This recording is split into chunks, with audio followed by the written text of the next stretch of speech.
The fluorescent lights in the garage hummed their endless tune, casting harsh shadows across the concrete floor, where oil stains marked the history of 1,000 broken-down vehicles.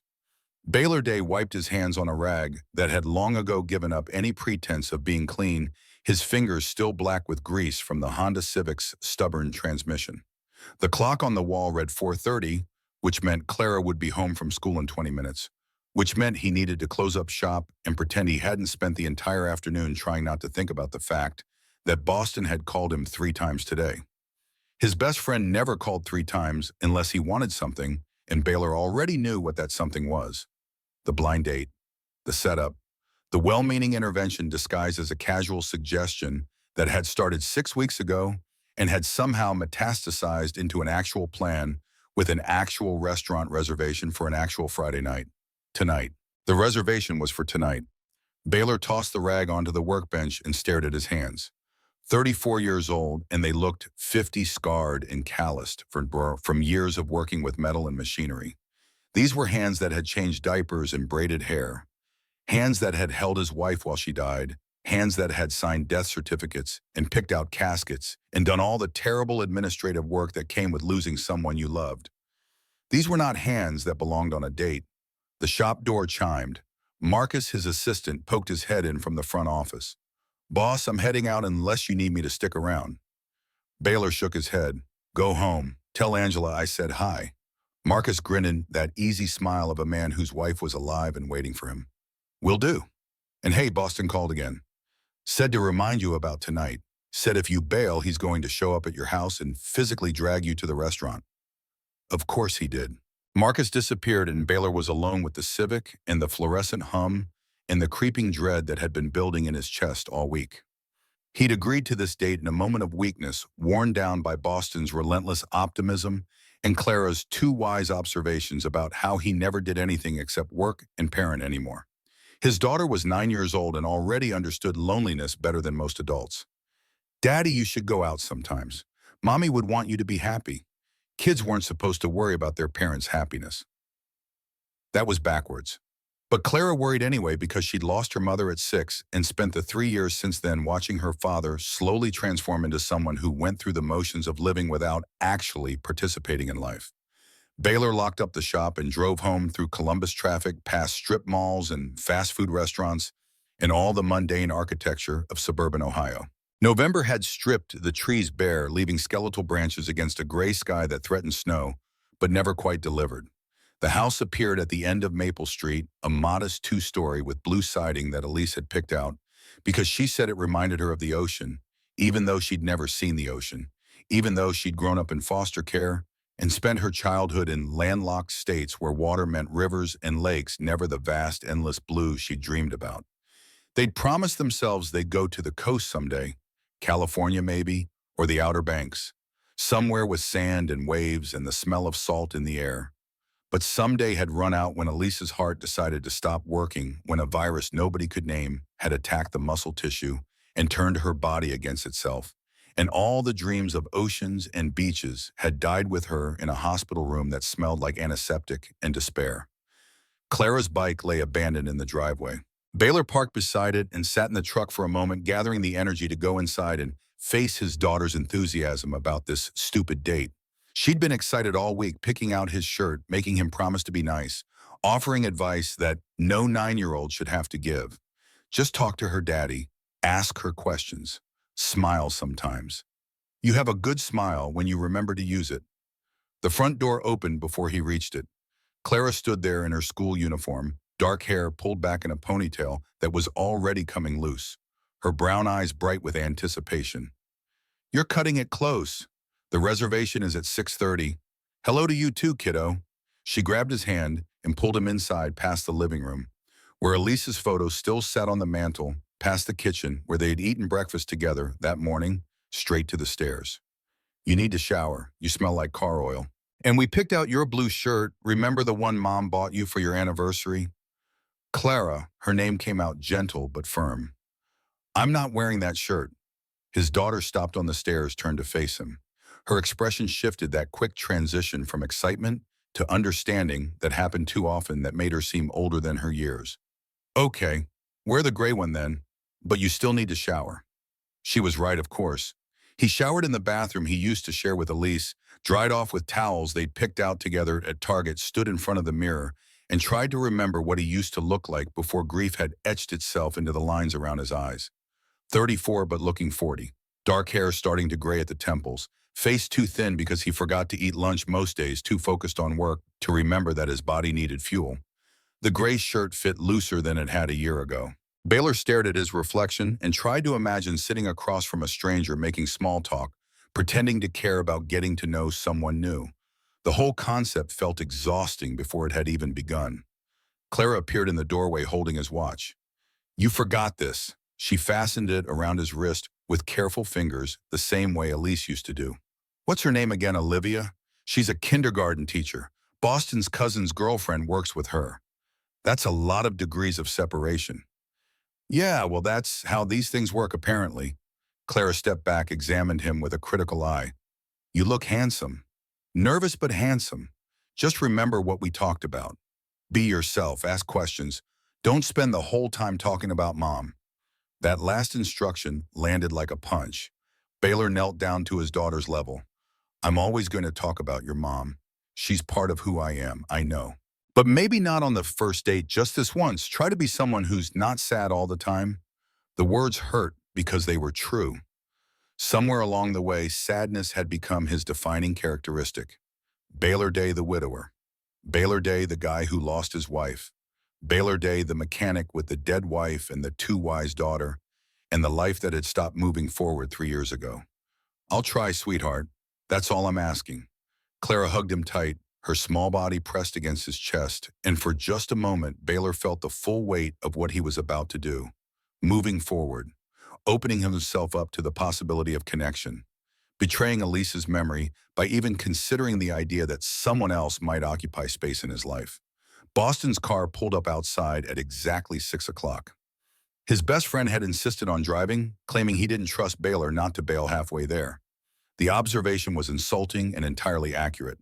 Clara walked him to the door like she was sending him off to war. "Text me if you need an emergency exit. I'll call and pretend there's a problem at home." "You're 9 years old. How do you even know about emergency exits? I watch a lot of TV while you're working late." That fact would require examination later. For now, Baylor kissed the top of her head and walked out to Boston's Jeep, each step feeling like a march towards some inevitable disaster. Boston grinned at him from the driver's seat, all teeth and optimism. "You showed up. I'm genuinely shocked. Don't get too excited. I'm probably going to hate this." That's the spirit. Really setting yourself up for success here. They drove through Columbus as the sun set, painting the November sky in shades of orange and purple. Boston talked the entire way, filling the silence with details about Olivia that Baylor had already heard but had deliberately not retained. "Kindergarten teacher new to Columbus. Nice smile, looking for something serious. Been through some stuff." That last part was always code for trauma or heartbreak or some combination of both, but Boston had refused to elaborate, claiming it wasn't his story to tell. The restaurant appeared on Fifth Avenue, one of those upscale, casual places that tried too hard to be sophisticated. Tara.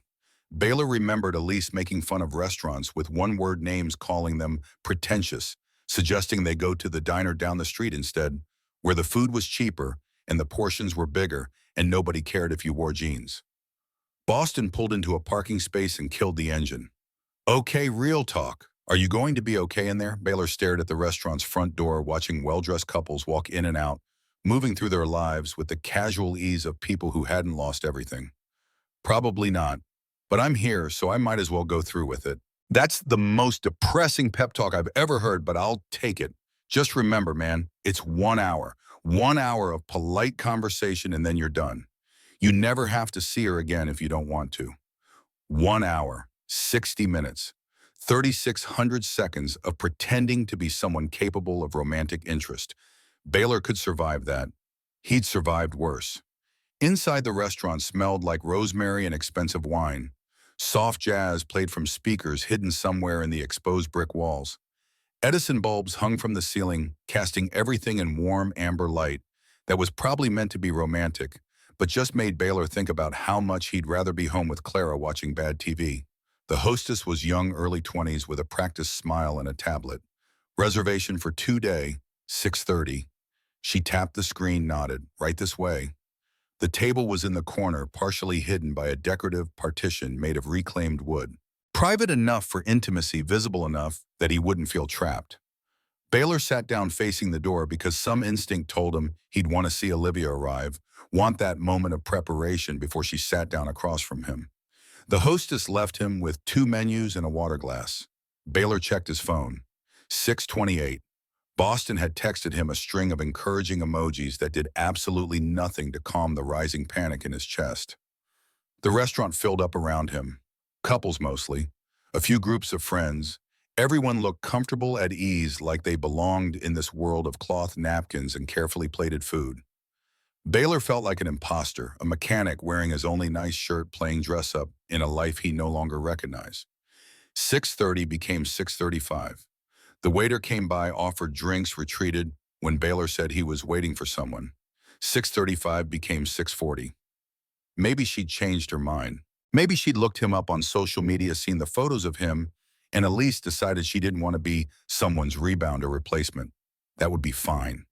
That would actually be a relief.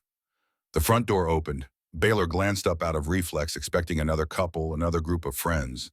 Instead, a woman stepped inside alone, scanning the restaurant with obvious nervousness. She wore a beige dress, simple and elegant, and carried a small clutch purse pressed tight against her side. Dark hair pulled back in a ponytail. Olive skin. She said something to the hostess, nodded, smiled, that tentative smile of someone trying to make a good impression despite visible anxiety. The hostess pointed toward his table. The woman turned. Baylor's entire world stopped. The water glass slipped from his fingers. It hit the table with a heavy thud, water exploding across the white tablecloth, ice cubes scattering. His hands started shaking. His vision tunneled. The restaurant sounds collapsed into a high-pitched ringing that drowned out the jazz, the conversation, the clinking silverware, everything except the sound of his own heartbeat hammering against his ribs. Elise. Elise was walking toward him. His wife, his dead wife, moving through the restaurant in a beige dress he'd never seen before. Her face alive and confused and so impossibly heartbreakingly present that his brain couldn't process what his eyes were showing him. 3 years.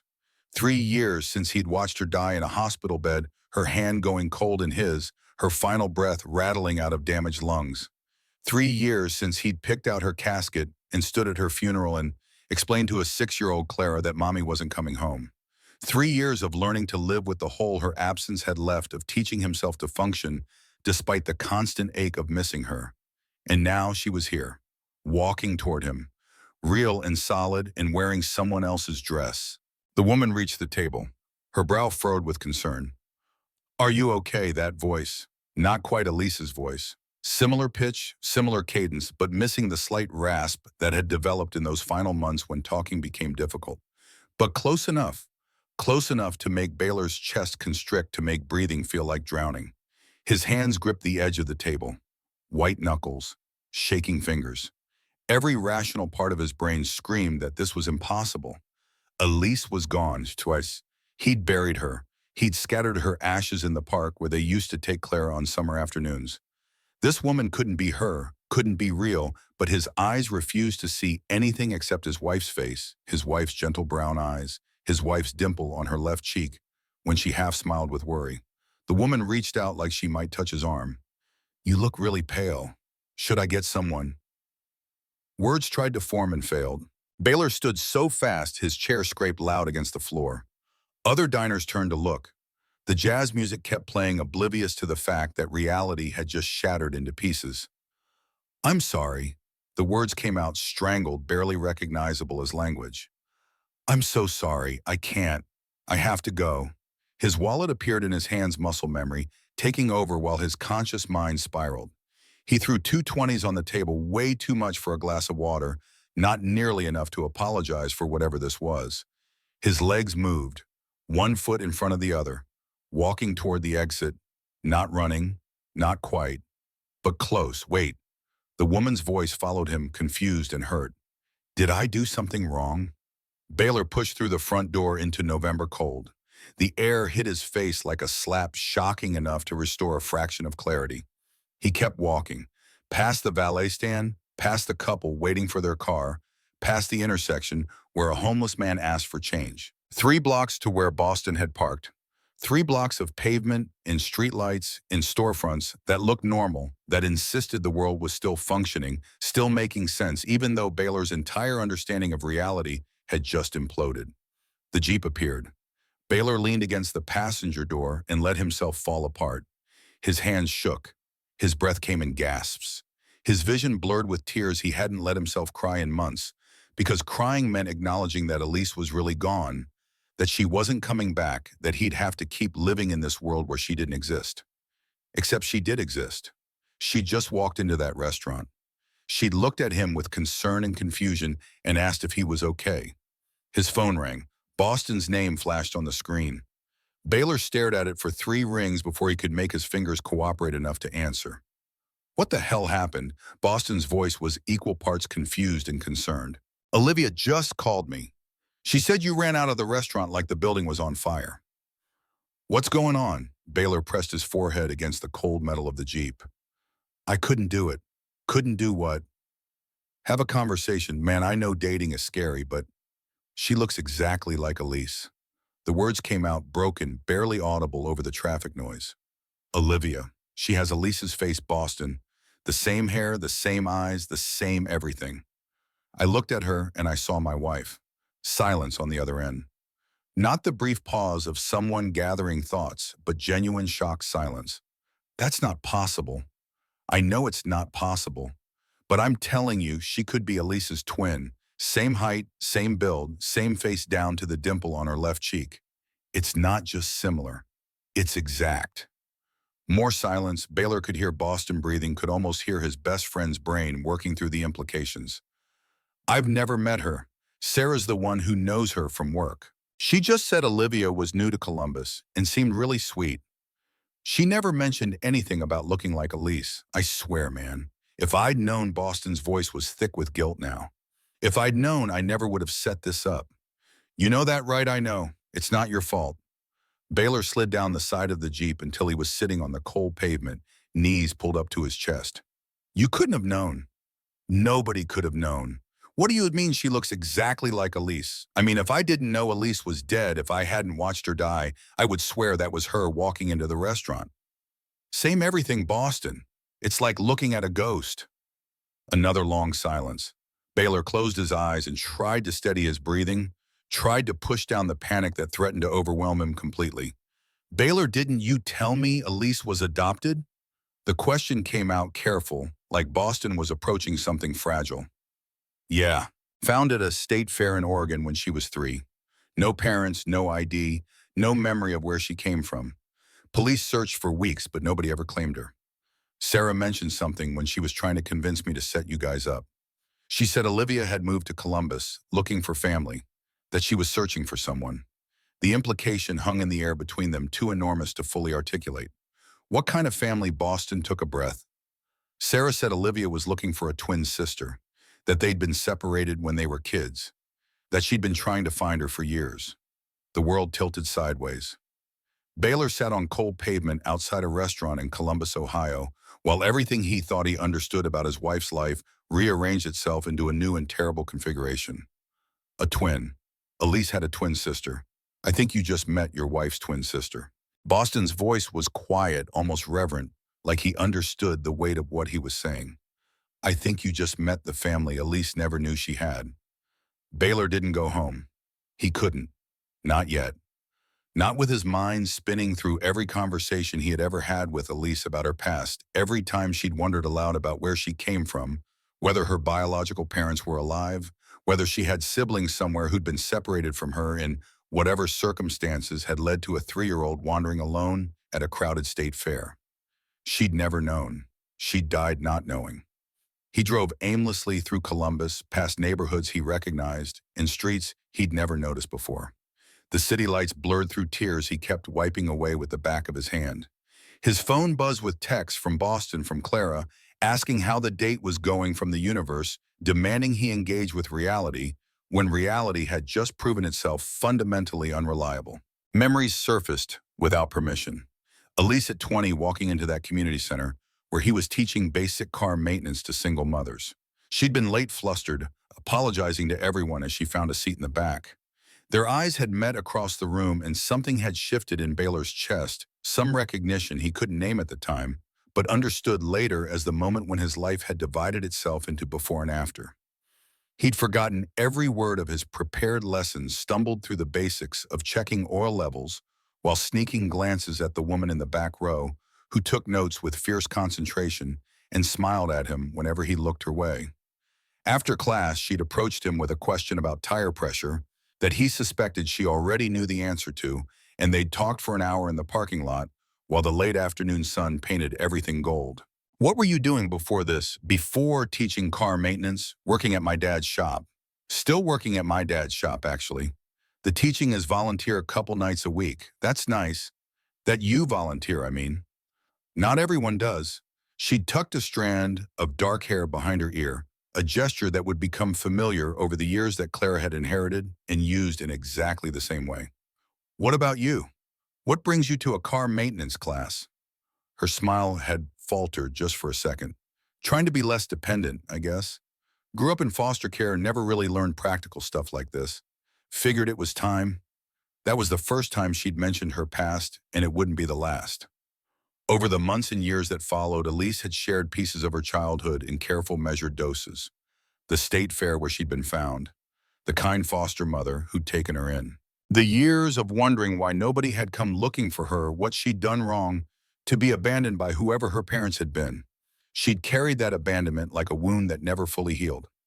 Even after they got married, even after Clara was born, there had been moments when Elise would go quiet and distant, lost in thoughts about the family she'd never known. Baylor had held her through those moments, promising her that she was loved, that she had a family now, that the past didn't matter as much as the present. But the past did matter. It had always mattered.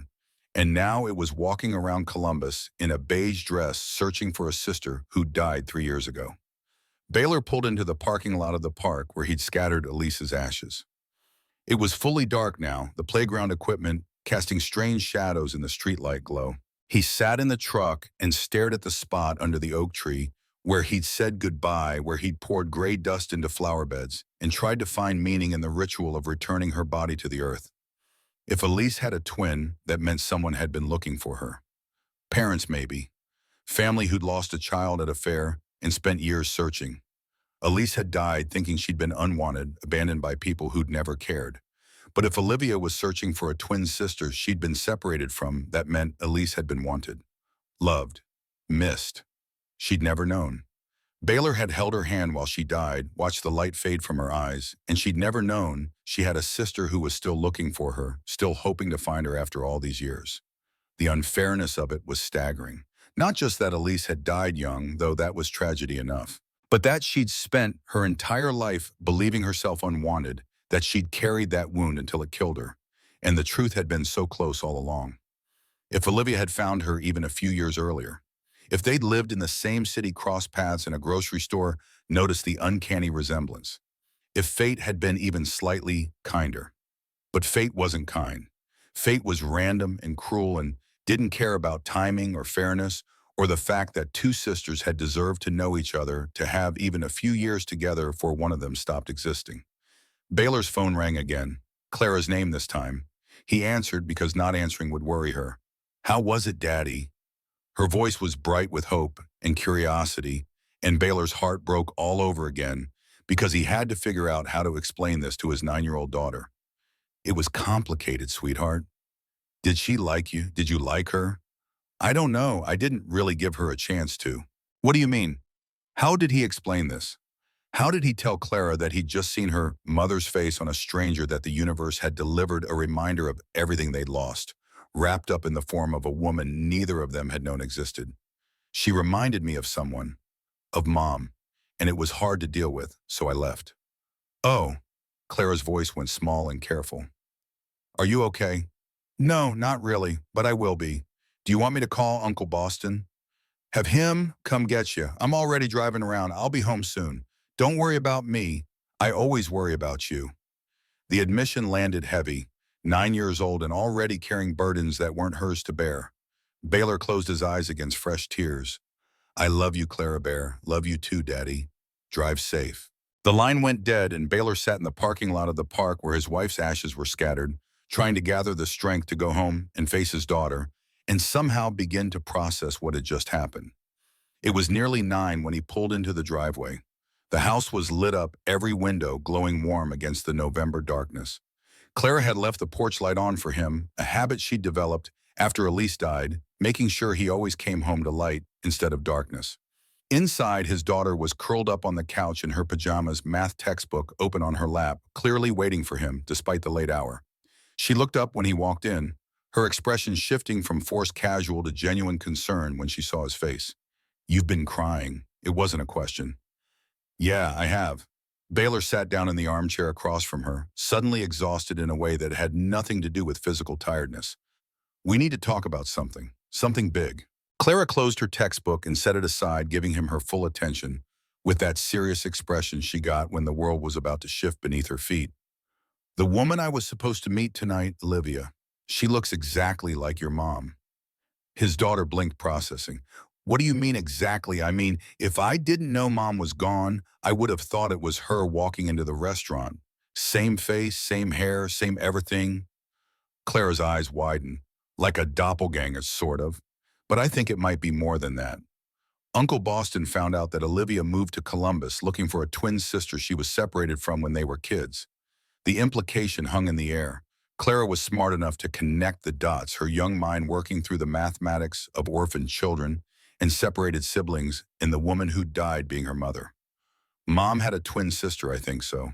I think Olivia is her twin, which means Mom had family out there who never stopped looking for her. Clara's face crumpled.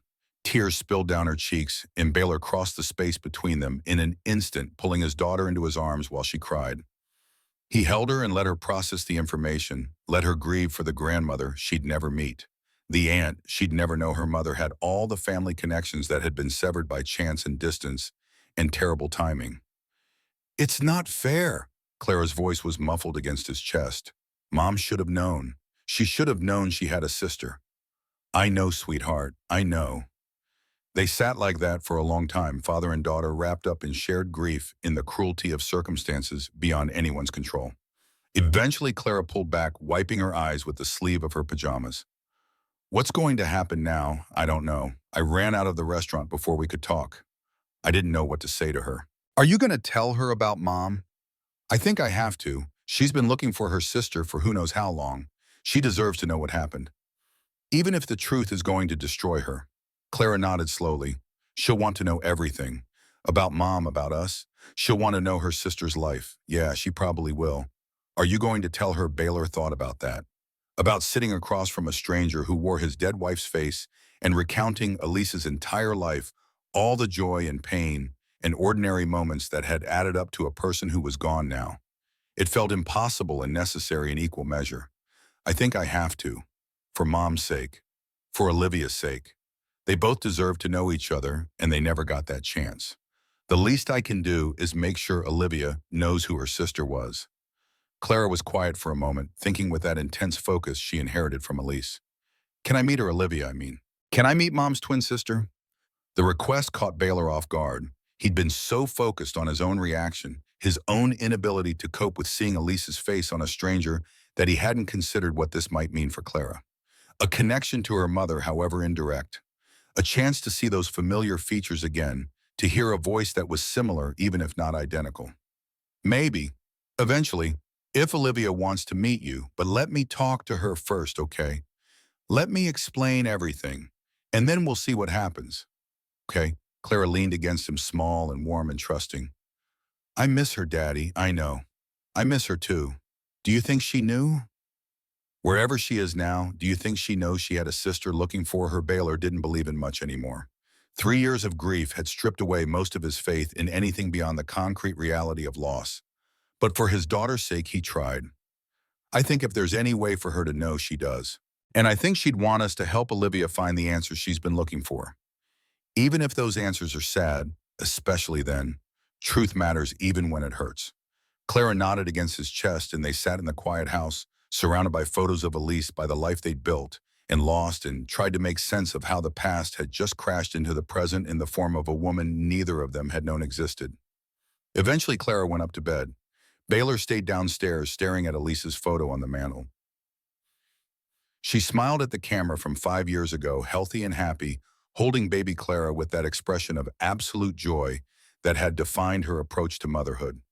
The photo was frozen in time, a moment of pure happiness that would never change, never age, never know that the woman smiling had a twin sister she'd been separated from at 3 years old.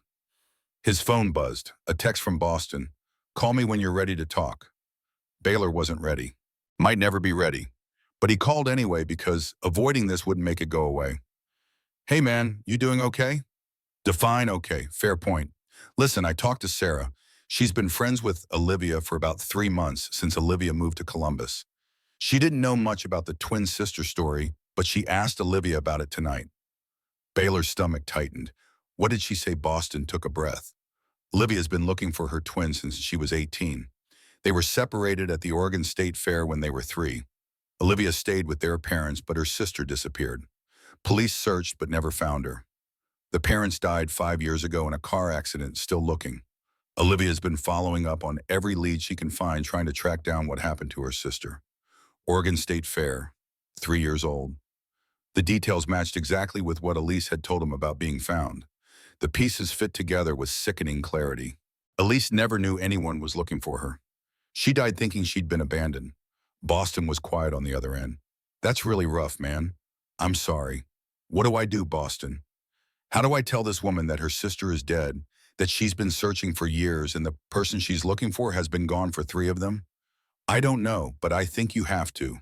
And I think you have to do it soon before she finds out some other way." "Yeah, you're right." Baylor rubbed his face with his free hand. "Did Sarah tell her about Elise just the basics? That you're a widower, that your wife passed away 3 years ago? And yeah, that apparently your wife looked exactly like Olivia. But she didn't go into details. Sarah figured that's a conversation you two need to have face to face." "Great. So I get to be the one to destroy her world. You're also the one who can tell her about her sister, about who Elise was, what her life was like. Olivia's been wondering about her twin for her entire adult life. You can give her answers even if they're painful answers." That made sense in the abstract, but Baylor had no idea how to execute it. How to sit across from a woman with his dead wife's face and recount Elise's life story without falling apart himself. "I don't know if I can do this." "Yes, you can. Because Elise would want you to. She'd want her sister to know she was loved, that she had a good life, even if it was too short. And Clara needs you to do this too, because that's her aunt. Her only connection to her mom's biological family." Boston was right. Baylor hated it, but he was right. "Okay, set up a meeting, somewhere public, somewhere neutral. I'll talk to her. I'll tell her everything. Sarah suggested Miller Park tomorrow at 2. Olivia will be there. She wants answers, man. She deserves them, tomorrow at 2. That gave Baylor less than 24 hours to figure out how to have this conversation. How to dismantle a woman's hope without being cruel. How to honor Elise's memory while introducing her to a sister she'd never known existed. "I'll be there, good." And Baylor, "I'm sorry this is happening. I'm sorry I set up the date without knowing. If I could take it back, don't. You couldn't have known. And honestly, it's better this way. Better that Olivia found us now than kept searching forever, never knowing." "Yeah, I guess you're right." They hung up, and Baylor sat in the quiet house until well past midnight, thinking about the impossible conversation he'd have to navigate tomorrow, about the weight of truth and the cruelty of timing, and the woman who'd been searching for a sister who was already gone. Miller Park looked different in November. The playground equipment stood empty, the swings moving slightly in the cold breeze. Dead leaves covered the walking paths. The flower beds where Baylor had scattered Elise's ashes were dormant now, waiting for spring that was still months away. He arrived early as always, found a bench near the playground where Clara used to play when she was younger, back when Elise was alive, and their weekends were filled with trips to the park and ice cream cones and all the normal, unremarkable moments that added up to a life. 1:45. 15 minutes until Olivia arrived. 15 minutes to prepare for a conversation he didn't know how to have. Baylor pulled out his phone and looked at photos of Elise. Not the posed ones from their wedding or holidays, but the casual shots that captured who she really was. Elise making pancakes with flour on her nose. Elise reading to baby Clara. Elise laughing at something stupid he'd said. These were the images he'd share with Olivia, the proof that her sister had lived a life worth knowing about. The cold bit through his jacket. Baylor watched his breath turn to vapor in the November air and tried to organize his thoughts into something coherent. He'd start with the basics, how they met when they got married, Clara's birth. Then he'd work through the happy years, the ordinary years, when everything was normal. And finally, he'd tell her about the illness, the 4 months of fighting the March morning when Elise's heart finally gave out. He'd tell the truth, all of it, because Olivia had spent her entire adult life searching for her sister, and she deserved to know that her twin had lived and been loved, even if it ended too soon. 150. Baylor's hands were shaking, not from the cold, but from the weight of what he was about to do. Demolish a woman's hope, end her search with the worst possible news. There was no gentle way to say your sister is dead, no kind method of delivering information that would fundamentally alter someone's understanding of their own life story. Movement caught his eye. A woman walked down the path toward the playground, hands tucked into the pockets of a green jacket, dark hair pulled back in a ponytail. She moved carefully, deliberately, like someone approaching something that scared her. Olivia. It was definitely her. And in the daylight, without the restaurant lighting and his immediate panic, Baylor could see the small differences he'd missed last night. She was maybe an inch taller than Elise. Her cheekbones were slightly sharper. Her walk was more deliberate, where Elise had been fluid, always moving with this natural grace that made everything look effortless. But the resemblance was still staggering. Same dark hair, same brown eyes, same overall shape of her face. Close enough to make Baylor's chest tighten, to bring memories flooding back. Olivia spotted him. She hesitated, clearly nervous, then walked over and sat on the opposite end of the bench, leaving careful distance between them. Smart. She had no reason to trust him after last night's disaster. For a long moment, neither of them spoke. Baylor struggled to find the right words, any words, while Olivia studied him with obvious caution. Finally, she broke the silence. Your friend's girlfriend told me you're a widower, that your wife passed away 3 years ago. Her voice was different from Elise's. Similar pitch, but there was a careful precision to how she formed words that Elise had never had, that hinted at someone who'd learned early to speak clearly, to be understood. Yeah, 3 years last March. And I'm guessing I look like her. It wasn't a question, but Baylor answered anyway. Exactly like her. It's uncanny. Olivia took a shaky breath, her hands tightening in her jacket pockets. Can you tell me about her? About your wife, so Baylor told her. Not the abbreviated version he had practiced in his head, but the full story starting from the beginning. Meeting Elise at the community center. Her laugh that could warm the coldest room. Her work as a pediatric nurse. The way she cried every time a sick kid went home healthy. Their wedding in a small church with 20 guests because neither of them had much family. Clara's birth, the way Elise had held their daughter and whispered that she was perfect, that they'd made something perfect together. He told her about the good years, the ordinary years, when their biggest problems were deciding what to have for dinner or arguing about whose turn it was to take out the trash. He told her about Elise's love for sunflowers, her terrible singing voice, her habit of leaving encouraging notes in his lunch.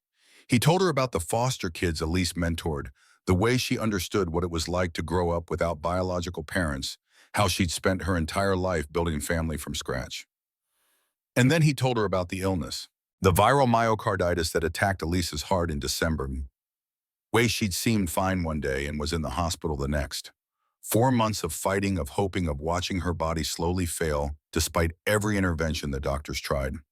The March morning when her heart finally couldn't keep going, when she'd held his hand and made him promise to find happiness again, to keep living, to take care of Clara.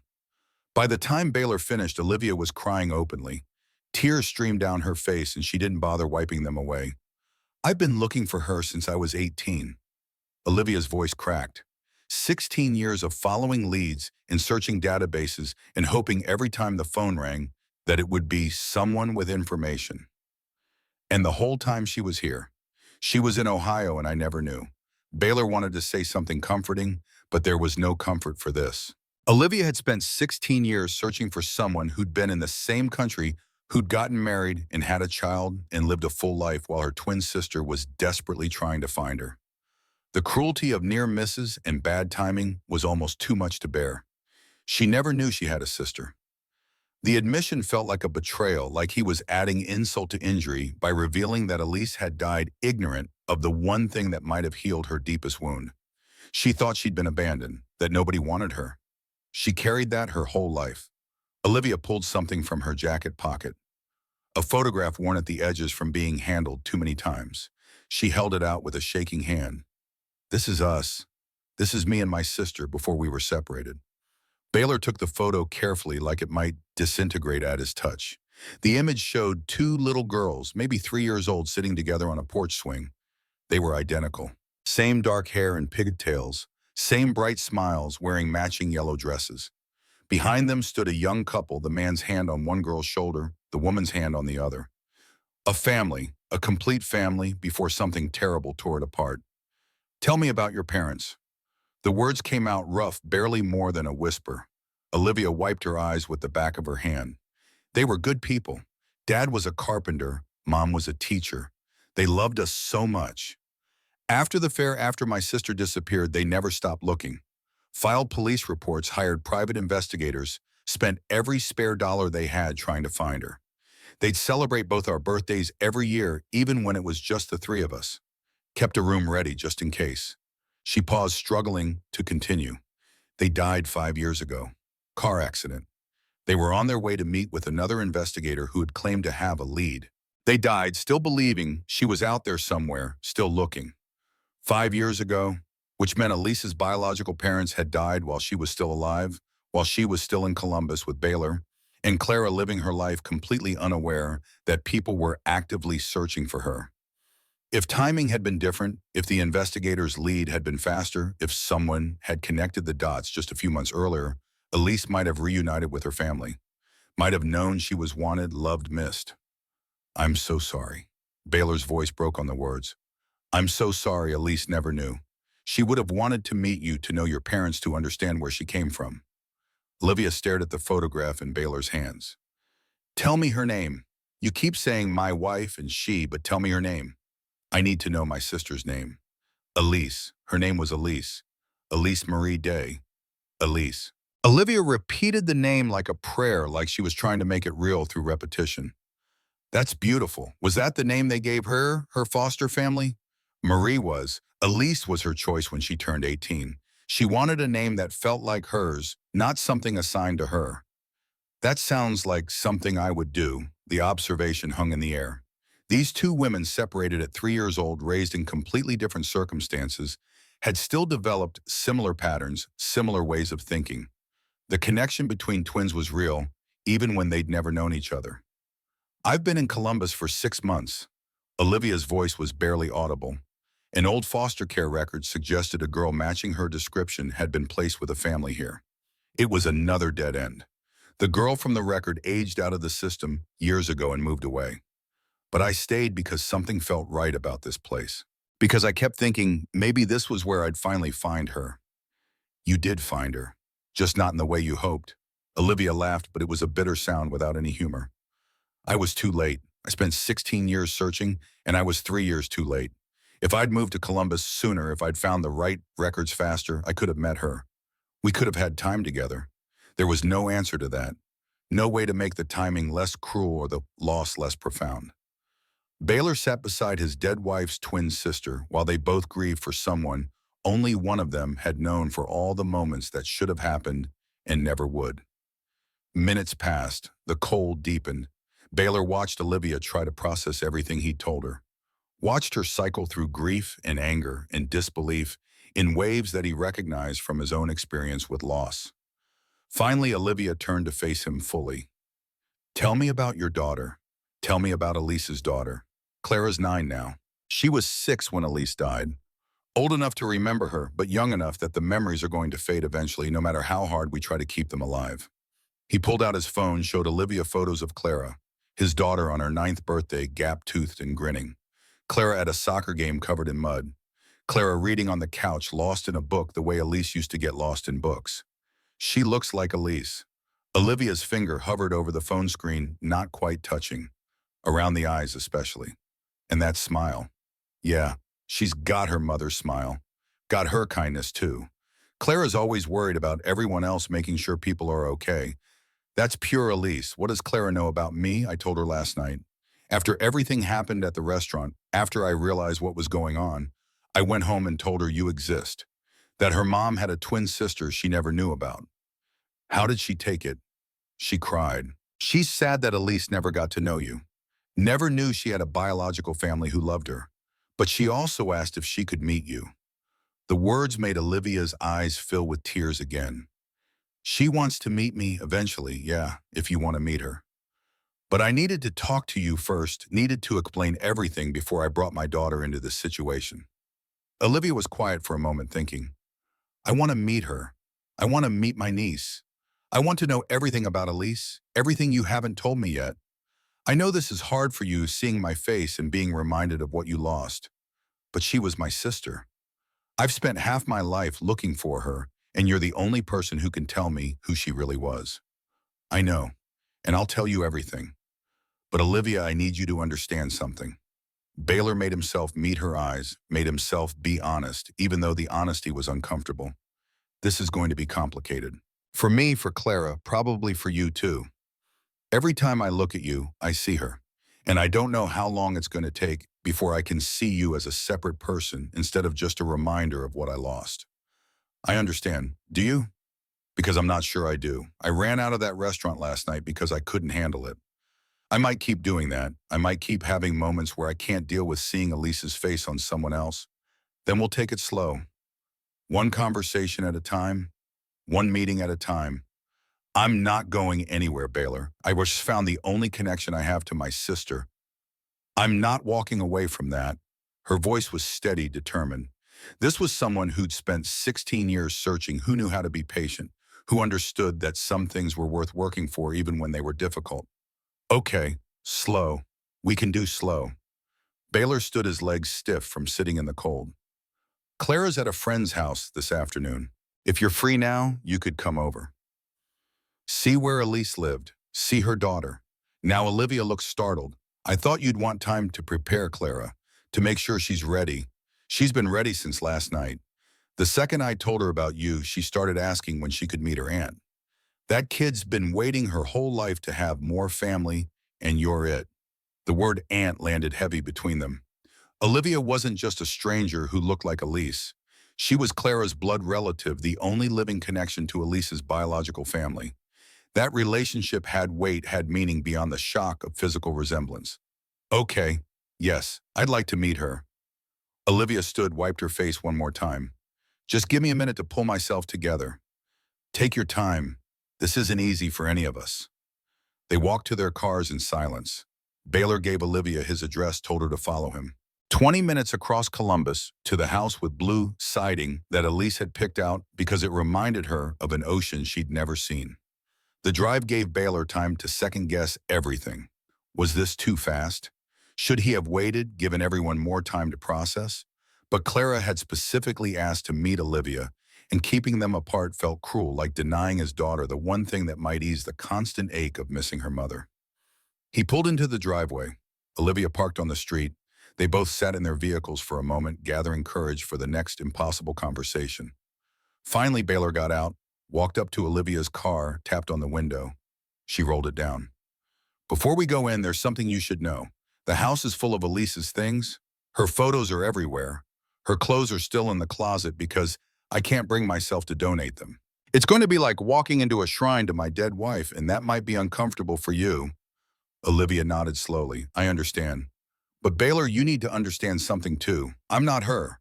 I know I look like her, but I'm not Elise. I'm Olivia.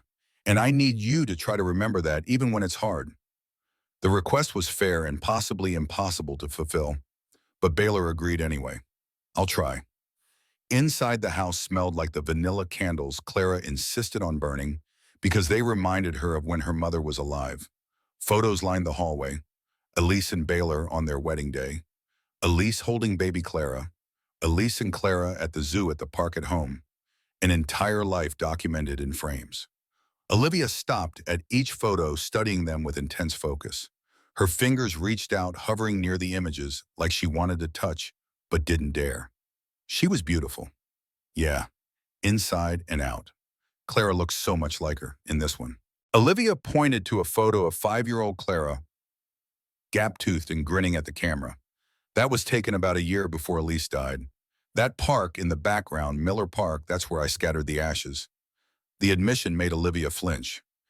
Can I see it sometime? The spot where she's laid to rest, it's not really a grave. Just flower beds where I poured ashes. But yeah, I can show you. They moved through the house slowly. The living room where Elise used to read to Clara. The kitchen where she'd made pancakes every Sunday morning. The back door that led to the small yard where they'd planted sunflowers every spring because they were Elise's favorite. This is harder than I thought it would be. Olivia's voice was thick with emotion. Being here, seeing all of this, it's like she's everywhere and nowhere at the same time. That's what grief feels like. Everywhere and nowhere. All the time and never. They stood in the kitchen, two people connected by a dead woman. Neither of them would ever stop missing and tried to figure out how to navigate this impossible situation. The front door opened. Clara's voice called out, "Daddy, I'm home early." Maggie's mom had to pick up her brother from practice. Clara appeared in the kitchen doorway and stopped dead. Her eyes went wide. Her mouth opened, but no sound came out. Baylor moved to his daughter's side, put a hand on her shoulder. "Clara, this is Olivia, your mom's twin sister." His daughter stared, her young mind trying to process seeing her mother's face on a stranger. Tears welled up in her eyes, spilled down her cheeks. The word came out barely above a whisper full of hope and heartbreak. Baylor felt his own chest tighten. "No, sweetheart. This is Olivia. She's your aunt. She looks like mommy, but she's not mommy." Clara nodded, wiping at her tears with the back of her hand. Then slowly she walked closer to Olivia, studying her with the same intense focus her mother used to have. "You have the same dimple, the same eyes, but your voice is different." Olivia knelt down to Clara's level, making herself small and non-threatening. "I know this must be confusing. Seeing my face and being reminded of your mom. I'm sorry if that's hard for you. Are you really my aunt?" "My mom's twin sister, I am. Your mom and I were separated when we were 3 years old. I've been trying to find her my whole life." Clara's lower lip trembled. "You were too late. She died 3 years ago." "I know, your dad told me, and I'm so sorry I didn't find her sooner." Tears streamed down Clara's face now, and Olivia reached out hesitantly, offering comfort without assuming she had the right to touch. "Can I hug you just once?" Clara nodded and let herself be pulled into Olivia's arms. She cried against this stranger's shoulder, while Baylor watched his own eyes burning with tears he was trying to hold back.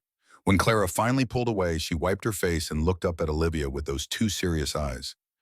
"Do you braid hair?" The question was so unexpected that Olivia laughed through her tears. "I do, actually. Why Mommy used to braid my hair every Sunday before church. It's been 3 years since anyone braided my hair right. I could braid your hair, if you want, if your dad says it's okay." Clara turned to Baylor, hope and uncertainty mixed on her face.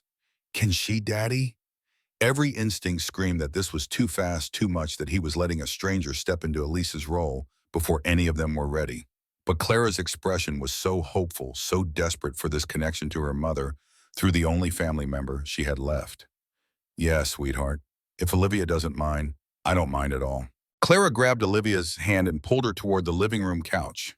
She climbed up and sat cross-legged while Olivia settled behind her fingers, working through dark hair that was exactly the same texture as Elise's had been. Baylor watched from the kitchen doorway while his daughter talked nonstop, the way she always did when she was nervous or excited or trying to process something big. She told Olivia about school, about her friends, about her soccer team, and her favorite books. She talked about her mother in that matter-of-fact way kids have, recounting memories without the weight of grief that adults carry.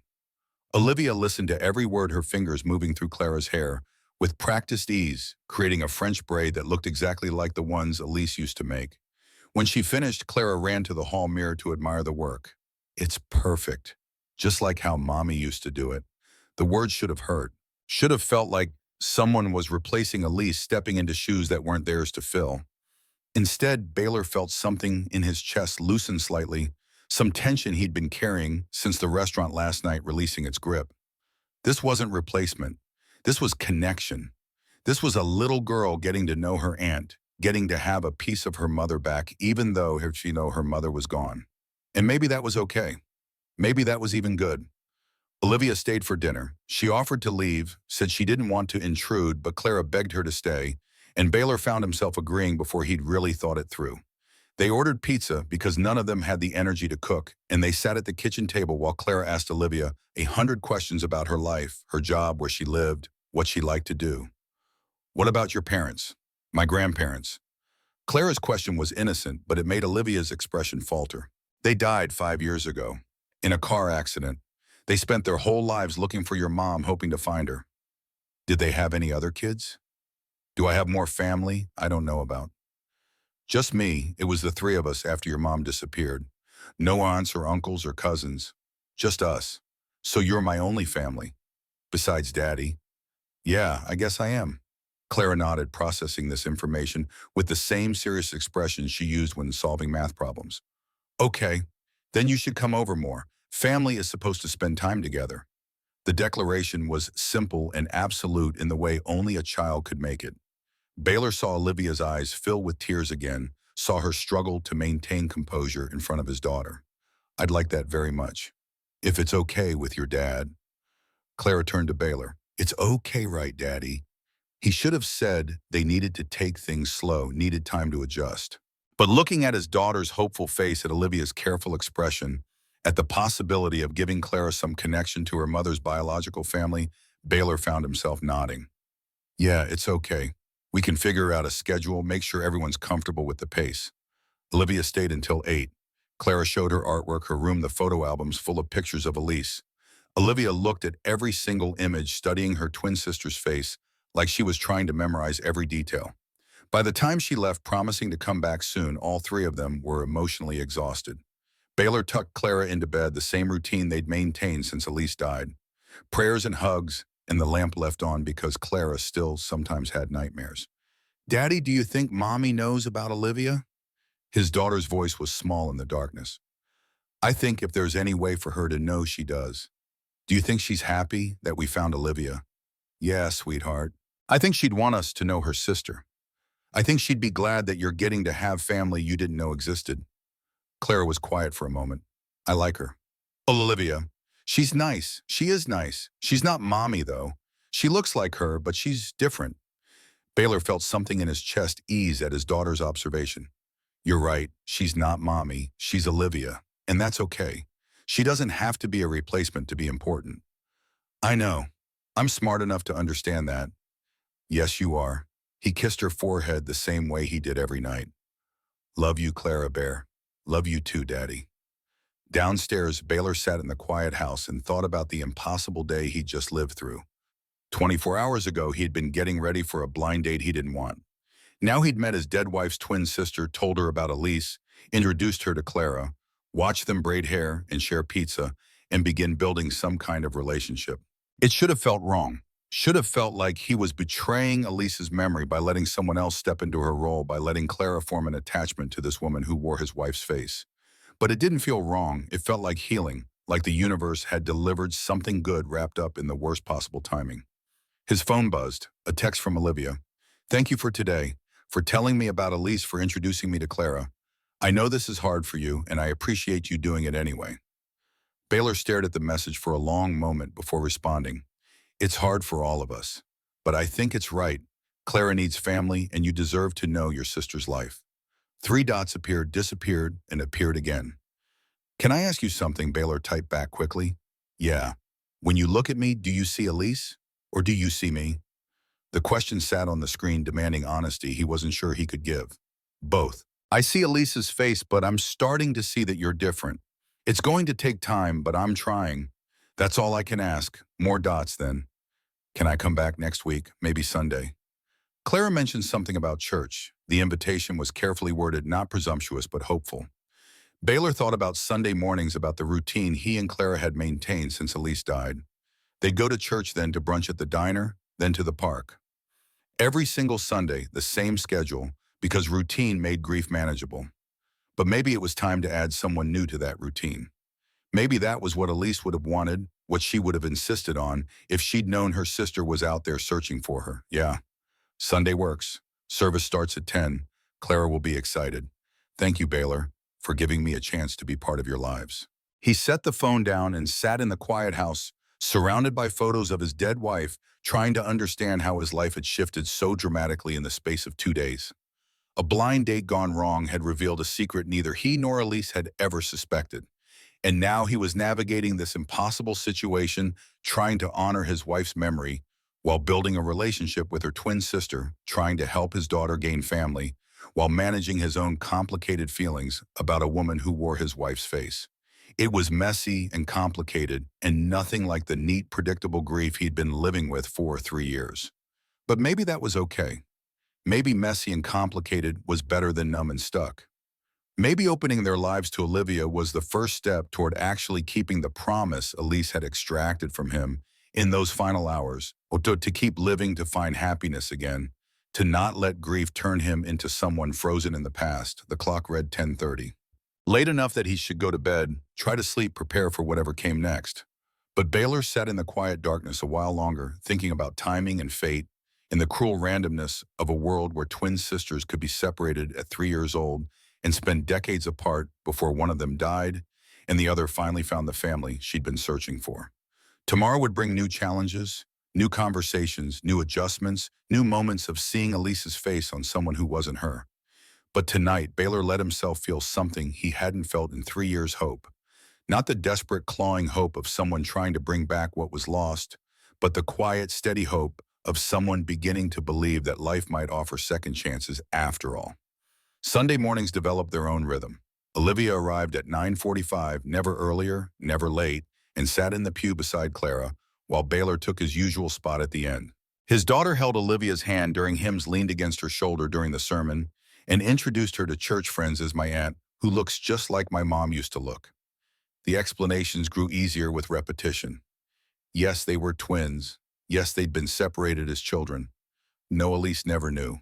The congregation absorbed the story with appropriate sympathy and moved on as people do when presented with tragedy that doesn't directly affect them. After church came brunch at Murphy's Diner, the same corner booth every week. Clara always ordered chocolate chip pancakes. Baylor always ordered black coffee and scrambled eggs. Olivia tried something different each time, working her way through the menu with methodical determination, claiming she wanted to understand what Elise might have liked. February brought snow that turned Columbus into something cleaner, whiter, temporarily beautiful. Olivia started coming over on Wednesday evenings for dinner. Clara insisted, and Baylor found himself agreeing more easily each time. They fell into patterns without discussing them. Olivia brought ingredients, and they cooked together while Clara did homework at the kitchen table. Simple meals: pasta, stir-fried tacos. Nothing fancy, but the house smelled like food again, like life happening instead of time passing. March arrived cold and relentless. 3 years since Elise died, though the anniversary passed without the crushing weight Baylor had anticipated. Olivia was there that morning, sitting quietly in the living room while he and Clara looked through photo albums. She didn't intrude, didn't try to make it about her own grief, just existed in the background, a steady presence that somehow made the day more bearable. By April, Olivia had infiltrated their lives so completely that Baylor sometimes forgot she hadn't always been there. She knew Clara's schedule, her favorite snacks, which friends she was currently annoyed with. She knew Baylor took his coffee black, that he worked late on Thursdays, that he avoided the grocery store because it reminded him of shopping trips with Elise. Small things accumulated. Olivia's jacket on the coat rack, her coffee mug in the cupboard, a toothbrush in the bathroom for nights when she stayed late helping Clara with school projects. The house absorbed her presence the way it had once absorbed Elise's, making space for someone new, without erasing what came before. Clara's soccer season started in late April. Olivia came to every game standing on the sidelines with terrible coffee and borrowed team scarves, cheering when Clara scored and offering comfort when she didn't. Baylor watched his daughter gravitate toward Olivia with increasing ease, watched the careful politeness transform into genuine affection. One Saturday in early May, Baylor came home from the shop to find Olivia and Clara in the kitchen. Flour covered every surface. Batter dripped from the ceiling. They were both laughing hysterically, covered in white powder, attempting to salvage cookies that had somehow become a disaster. "What happened here?" Clara turned, grinning through flour-streaked cheeks. "We tried to make surprise cookies for you, but Olivia dropped the bag and it exploded everywhere. It was a small bag. How did it reach the ceiling? Physics." Olivia wiped flour from her face, smearing it further.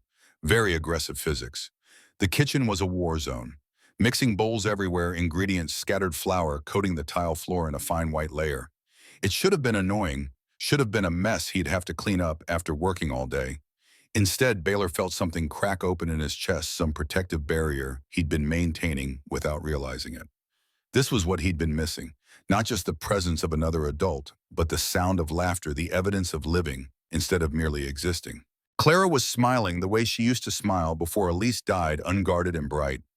And Olivia fit into that moment so naturally, so completely, that for a second Baylor forgot she wasn't supposed to be there. "You've got flour in your hair." The words came out softer than he intended. Olivia reached up self-consciously, making it worse. "I've got flour everywhere. This is what I get for trying to be domestic." Clara tugged on Baylor's sleeve. "Can Olivia stay for dinner? We'll clean up the kitchen, I promise." He should have said they needed space, needed time as just father and daughter. But Clara's expression was so hopeful, and the house smelled like vanilla and burnt sugar, and Olivia had flour on her cheek that made her look younger, less careful, more like someone who belonged in their chaotic kitchen. Yeah, she can stay. Something shifted after that day. Subtle at first, easy to dismiss as gratitude or familiarity. But Baylor started noticing details he'd been deliberately avoiding. The way Olivia hummed off-key while cooking, the way she wrinkled her nose when concentrating, the way she talked to Clara like an equal, never condescending, always genuinely interested in whatever his 9-year-old had to say.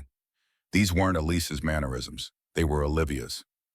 And somewhere in the 6 months since that disastrous blind date, Baylor had started seeing the differences more clearly than the similarities. Olivia was quieter than Elise had been, more careful with her words, more deliberate in her movements. She thought before speaking, where Elise had been impulsive. She asked permission where Elise had assumed the welcome. Different women raised in different circumstances, shaped by different experiences, despite identical DNA. The realization should have been comforting. Instead, it terrified him. Because if Olivia was her own person, not just a reflection of Elise, then the feelings developing in Baylor's chest weren't about his dead wife. They were about this woman who'd walked into their lives 6 months ago and made space for herself without demanding anything in return. He started looking forward to Wednesday dinners, started finding excuses to text her during the week, started noticing when she wasn't around, missing her presence in ways that had nothing to do with missing Elise. Olivia was falling too, though she fought it desperately.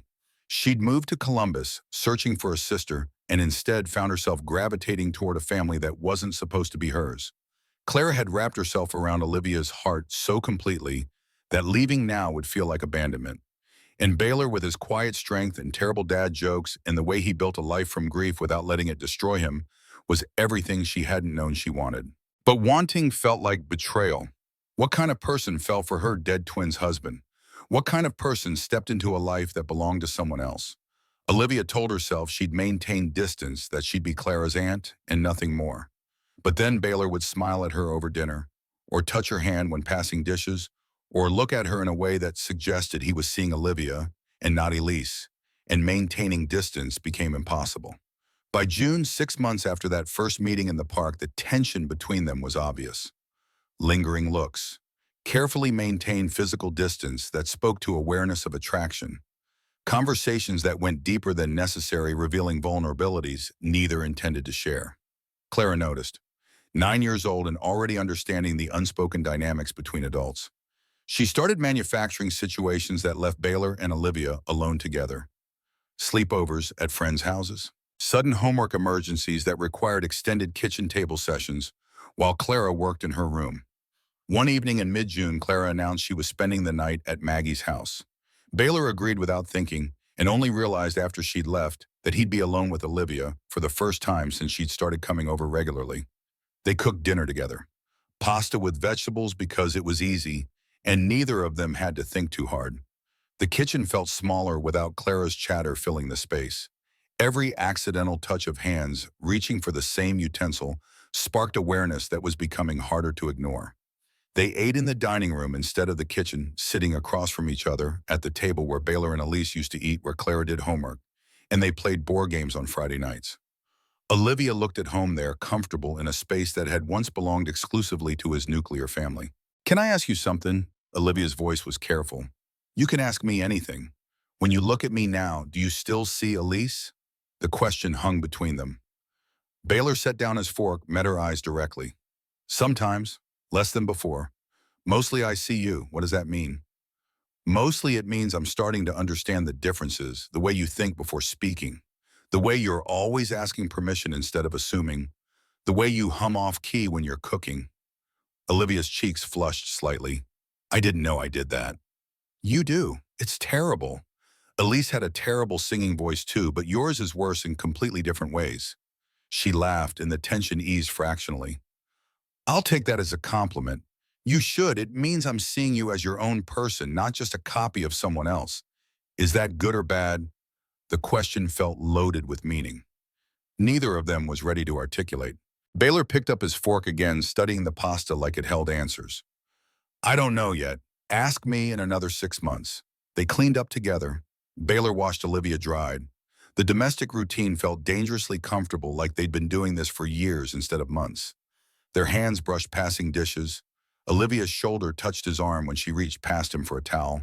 Small contacts that probably meant nothing and possibly meant everything.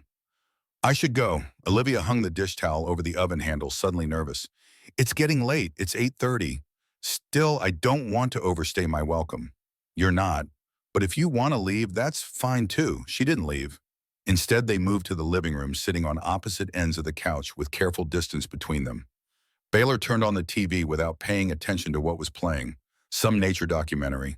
Background noise to fill the silence. Neither of them knew how to navigate. Olivia broke first. This is complicated. Yeah, it is. Clara's getting attached. If I leave, if I pull back, it's going to hurt her. Are you thinking about leaving? The question came out sharper than Baylor intended. Olivia looked at him with those eyes that were Elise's eyes, but also uniquely hers, full of confusion and longing and fear.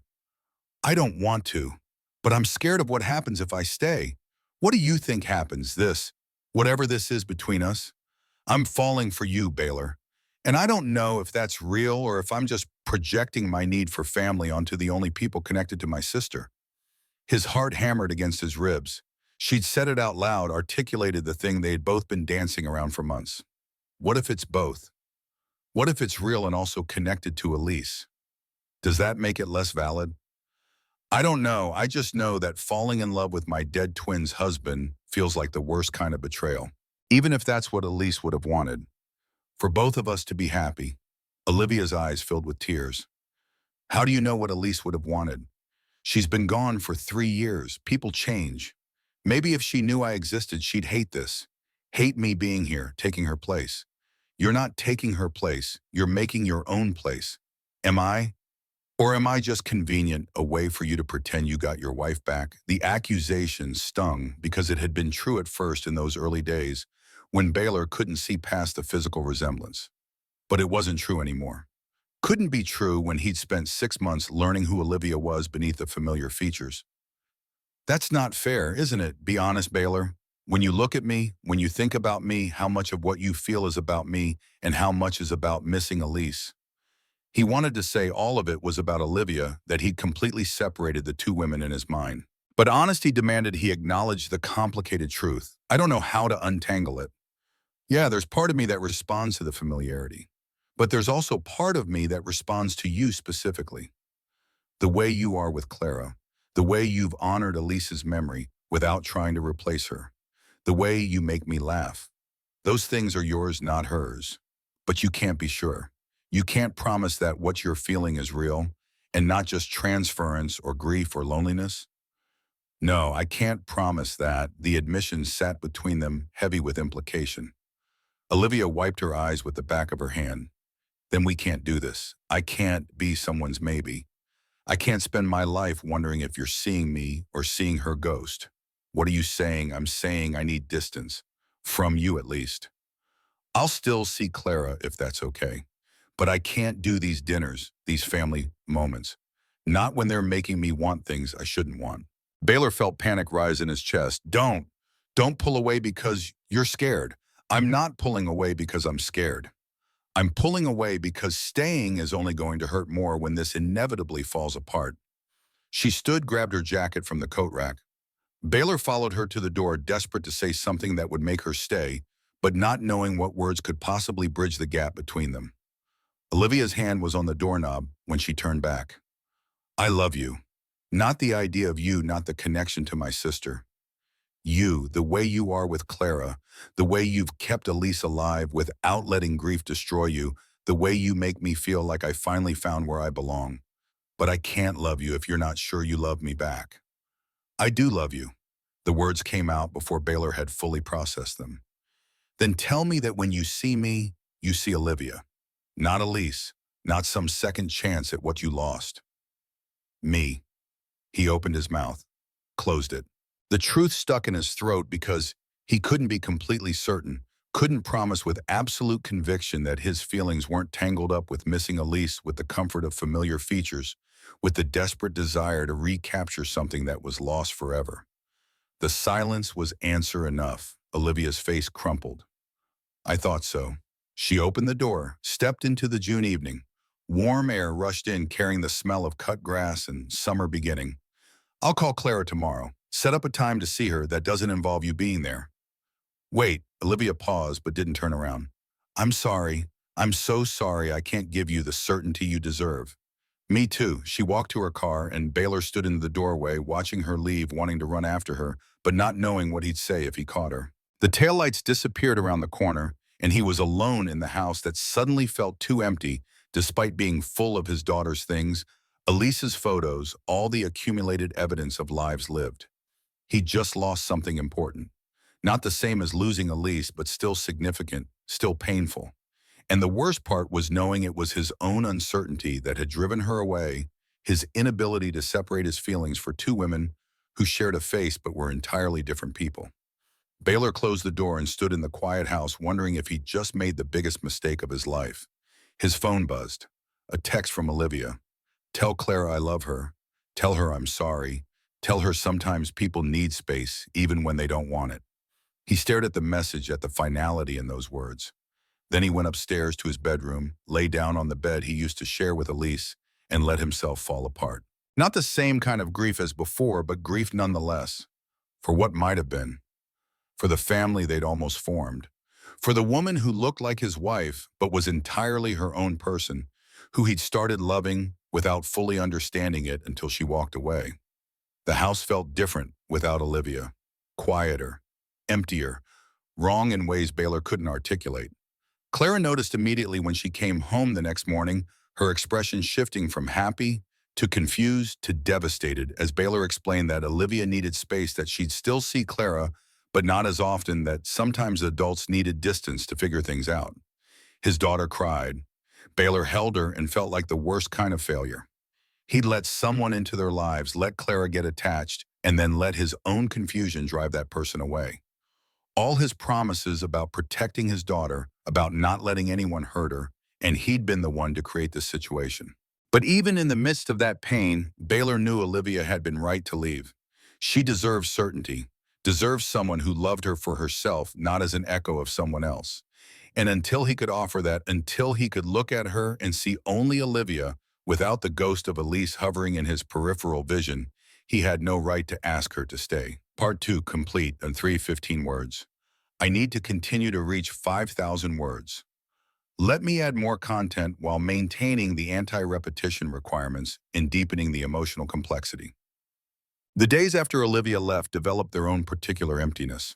Clara's artwork went uncommented on. Sunday mornings felt hollow without the third person in their pew. Wednesday dinners became microwaved leftovers eaten in front of the TV because cooking felt pointless when it was just the two of them again. Baylor threw himself into work with renewed intensity. 12-hour days at the shop, taking every job that came through the door, staying late to organize inventory that didn't need organizing. Anything to avoid going home to the house that now felt haunted by Olivia's absence.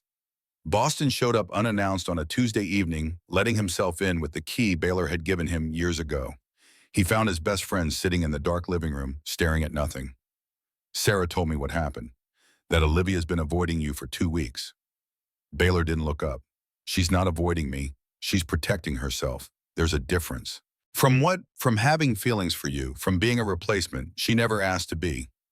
Boston sat down in the armchair across from him. You really think that's what you were doing? Replacing Elise? I don't know what I was doing. That's the problem. His friend was quiet for a moment, the kind of thoughtful silence that meant Boston was choosing his words carefully.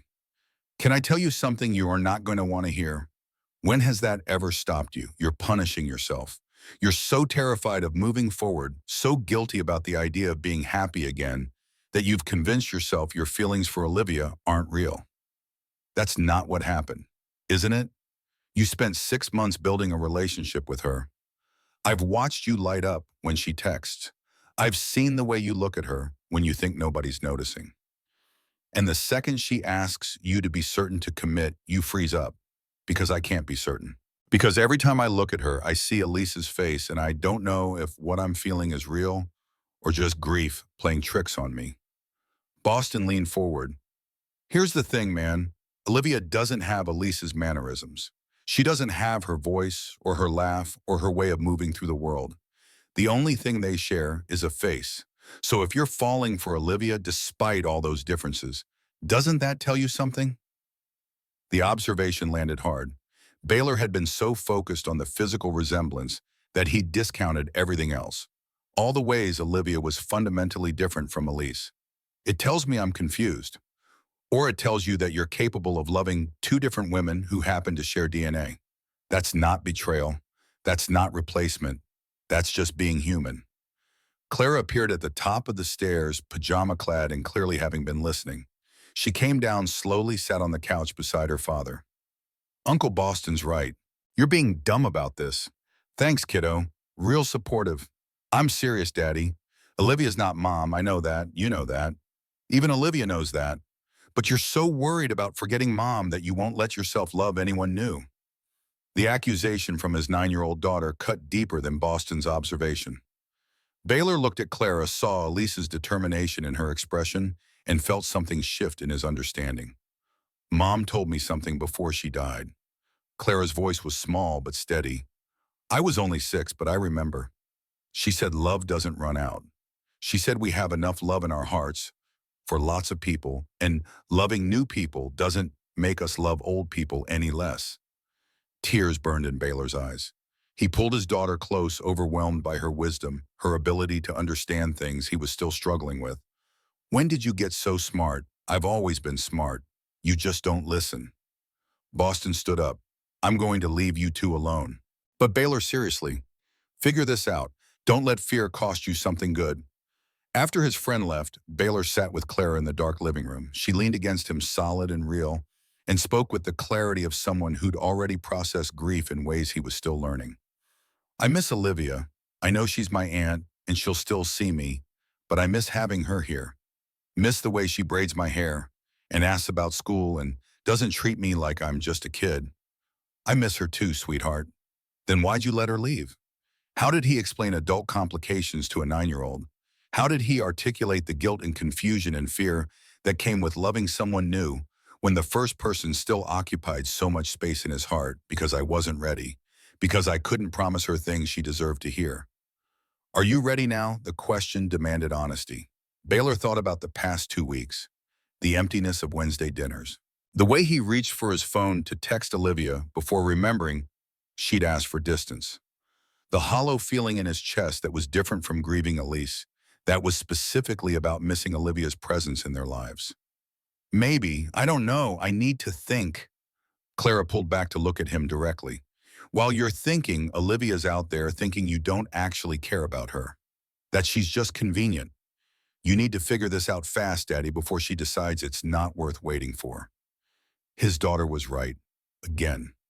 Baylor had been so focused on his own uncertainty that he hadn't considered what his silence was communicating to Olivia, that she wasn't worth the risk, that his fear was more important than her feelings, that she really was just a stand-in easily dismissed when the comfort became complicated. I'll fix this, I promise. Good, because I really like having an aunt who actually shows up. Clara kissed his cheek and headed back upstairs, leaving Baylor alone with thoughts that felt too big for his head. He pulled out his phone, looked at the last text from Olivia. 2 weeks old. Tell Clara I love her. He started typing half a dozen messages and deleted them all. Nothing felt adequate. Nothing captured the complexity of what he needed to say. Finally, he settled on something simple. Can we talk, please? 3 dots appeared. Disappeared. peered again, his heart hammered while he waited. Okay, we're Miller Park. Tomorrow at 2 I'll be there. Baylor set the phone down and sat in the quiet house trying to organize his thoughts into something coherent. He'd gotten it wrong the first time, let uncertainty and fear speak louder than his actual feelings. Tomorrow he needed to get it right. Needed to find words that would convince Olivia he really saw her separate from Elisa's shadow. The question was whether he could convince himself first. Whether he could honestly say his feelings for Olivia existed independent of grief and loneliness in the comfort of familiar features. Whether love built on complicated foundations could still be real, still be worth fighting for. He thought about the past 6 months, every Wednesday dinner, every Sunday morning, every moment when Olivia had made him laugh, or challenged his thinking, or simply existed in their space with quiet grace. Those moments hadn't been about Elise. They'd been about Olivia's particular way of being in the world, her specific quirks and qualities that had nothing to do with her twin sister. Maybe that was the answer.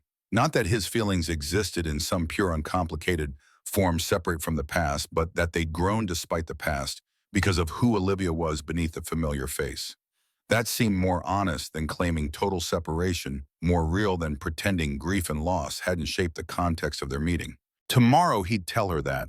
Tomorrow he'd try to articulate the messy truth that love didn't have to be simple to be genuine, and that complicated origins didn't invalidate real feelings, that he was falling for her exactly as she was, not as an echo of someone else. And if she walked away anyway, if his honesty wasn't enough, at least he'd know he'd tried. At least Clara would know he'd fought for something good instead of letting fear win. Baylor went to bed that night thinking about second chances and the courage it took to reach for them, thinking about the woman who wore his dead wife's face but was entirely her own person, thinking about tomorrow and all the ways it might change everything. Baylor woke at dawn hours before he needed to. Sleep had been elusive, his mind cycling through every possible conversation, every way tomorrow's meeting could unfold. He made coffee in the kitchen, where Olivia used to hum off-key, stood at the window watching gray light spread across the backyard where they'd planted tomatoes with Clara last month. The plants were thriving without her, which felt wrong somehow, like the garden should acknowledge her absence by wilting. Clara found him there at 7, already dressed for the day, even though the meeting wasn't until afternoon. "You look terrible, thanks. That's exactly what I needed to hear. I mean, you look nervous, like when you had to give that speech at my school assembly." "This is worse than a school assembly." His daughter poured herself cereal, studied him with those two perceptive eyes. "What are you going to say to her? The truth? That I've been an idiot? That I'm sorry? That I want to try again if she'll let me?" "That's good, but you need to be more specific. Olivia needs to know exactly what changed, why she should believe you this time." Clara was right. Generic apologies wouldn't be enough. Olivia needed concrete evidence that his feelings were real, that he'd done the work of separating her from Elisa's shadow in his mind. "I'll figure it out. You better. Because if you mess this up again, I'm going to be really disappointed in you." The hours crawled past with excruciating slowness. Baylor tried to work on the Honda in the garage, gave up after stripping a bolt he should have removed easily. Tried to watch TV, couldn't focus on anything playing on the screen. Finally, at 1:30, he gave up pretending he could do anything productive and drove to Miller Park. He arrived early again, found the same bench where he'd told Olivia about Elise 5 months ago. The park looked different in late June. Trees and full-leaf flower beds blooming with color, kids playing on equipment that had been empty in November's cold. Life happening everywhere indifferent to his personal crisis. Baylor pulled out his phone, looked at photos he'd been avoiding. Not pictures of Elise this time, but screenshots of texts from Olivia, stupid jokes she'd sent him, photos of Clara's artwork she'd wanted to share, conversations about nothing important that had somehow become the highlights of his days. These messages were Olivia's voice, her specific way of seeing the world. Nothing about them reminded him of Elise, except the fact that they made him happy, made him want to be better, made him believe that moving forward didn't require leaving the past behind. 2 o'clock came and went. 2:15. Panic started building in Baylor's chest. Maybe she'd changed her mind. Maybe asking for this meeting had been a mistake, pushing too hard when she'd asked for space. His phone buzzed at 2:20. "I'm here, but not at the park. Downtown Farmers Market. I need to be around people, around normal life. Can you meet me there?" The location shift felt significant. Public space crowded, no privacy for extended conversation. Either she wanted witnesses or she wanted escape routes. Neither interpretation felt promising. Baylor drove downtown, found parking 3 blocks away, walked through Saturday afternoon crowds toward the market. Vendors lined the streets selling produce and flowers and handmade crafts. The smell of fresh bread mixed with cut grass, summer in full display. He found her at a flower booth holding sunflowers. The sight stopped him cold. Elise's favorite flowers in Olivia's hands, and for just a second the two women overlapped in his mind. Then Olivia turned slightly, laughed at something the vendor said, and the spell broke. That laugh was hers alone, lighter than Elise's, had been more cautious. She saw him before he reached her. Her expression shifted, guarded but not hostile. She set the sunflowers down carefully. "You came. You asked me to." "Of course I came." A woman beside Olivia, presumably the friend Sarah had mentioned, gave them both a meaningful look. "I'm going to check out the camp stand over there. Take your time." They stood awkward in the middle of the crowded market, neither sure how to begin. Baylor had rehearsed opening lines all morning, but none of them felt adequate now that she was in front of him. Olivia spoke first. "I've been thinking about what I said, about needing certainty. Maybe that wasn't fair, asking you to untangle feelings that are inherently complicated. It was fair. You deserve better than my confusion." She picked up a daisy from the flower display, turned it slowly in her fingers. "I told Sarah I was done, that I couldn't keep putting myself through the torture of wanting something I'd never have. But then you texted and I couldn't make myself say no." "I'm glad you couldn't." Baylor stepped closer, aware of people moving around them, of the public nature of this conversation. "These past 2 weeks have been the worst since Elise died. Not worse, but different. A different kind of empty. Because you missed me, or because you missed having someone around?" The question was direct, challenging. Olivia wasn't going to let him hide behind vague statements. "Both. And I know that's not the answer you want, but it's the honest one. I missed having another adult in the house, someone to share dinners with, someone Clara could talk to. But I also missed you specifically. The way you organize the spices alphabetically when you think I'm not looking. The way you always ask Clara open-ended questions instead of yes or no ones.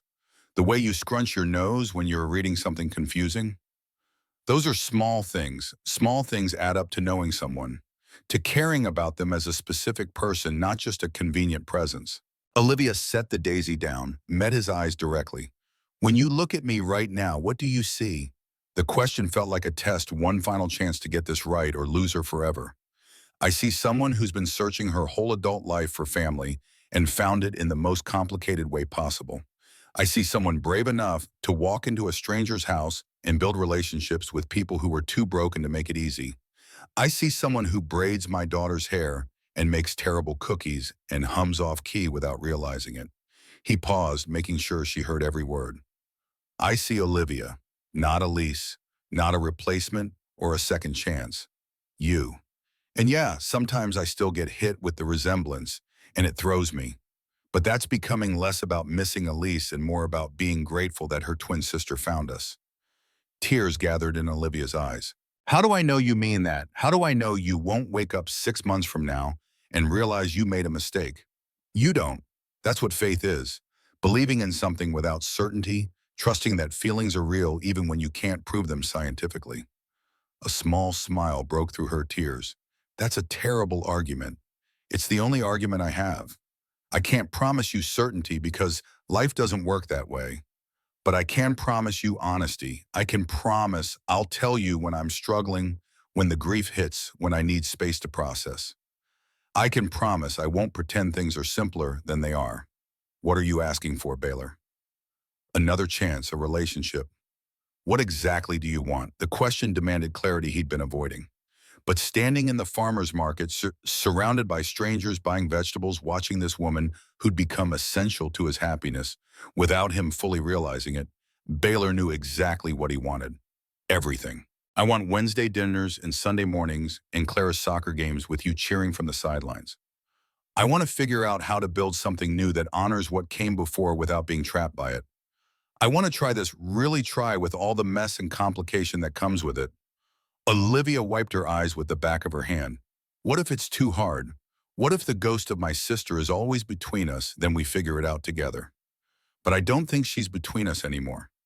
I think she brought us together in the strangest way possible, and now it's up to us to decide what we do with that. The market bustled around them, vendors calling out prices, children laughing, the ordinary soundtrack of summer Saturdays. But in that moment, standing beside flowers that had been Elise's favorite, Baylor felt something shift. Not closure exactly, but permission. Permission to move forward without guilt, to love someone new without betraying someone lost. I'm still scared. Olivia's voice was barely audible over the crowd noise. Me too, but I think that's okay. We can be scared together. She looked at him for a long moment, searching his face for something. Whatever she found there must have been enough because she stepped forward and let him pull her close. She fit against him perfectly, her head tucked under his chin, her hands clutching the back of his jacket. I missed you so much. The admission came out muffled against his chest. I missed you too. Clara's been impossible, by the way. She told me this morning she'd be disappointed in me if I messed this up again. Smart kid. She gets that from her mother. Both of them, apparently. Olivia pulled back just enough to look up at him. If we do this, if we try again, I need you to promise me something. Anything. Promise me that when doubt creeps in, when you're confused or scared, you'll talk to me. Don't let it build until it explodes again. I can handle honesty. I can't handle being left in the dark, wondering if I'm just convenient. I promise. No more silence. No more letting fear make decisions. She stood on her toes and kissed him. It was soft and tentative and tasted it like tears and hope mixed together, like every complicated emotion they'd been dancing around for months, finally finding expression. When they pulled apart, both of them were smiling through crying. Clara's going to be insufferably smug about being right. Let her. She earned it. Olivia's friend reappeared from wherever she'd been hiding, took one look at them and grinned. So I guess we're not doing angry ice cream eating anymore. Nope. Different plans now. Good. That was getting expensive. They walked through the market hand in hand, and Baylor felt lighter than he had in weeks. Not the weightlessness of grief lifting, but the specific relief of having fought for something worth keeping and not lost it. The reconciliation wasn't magic.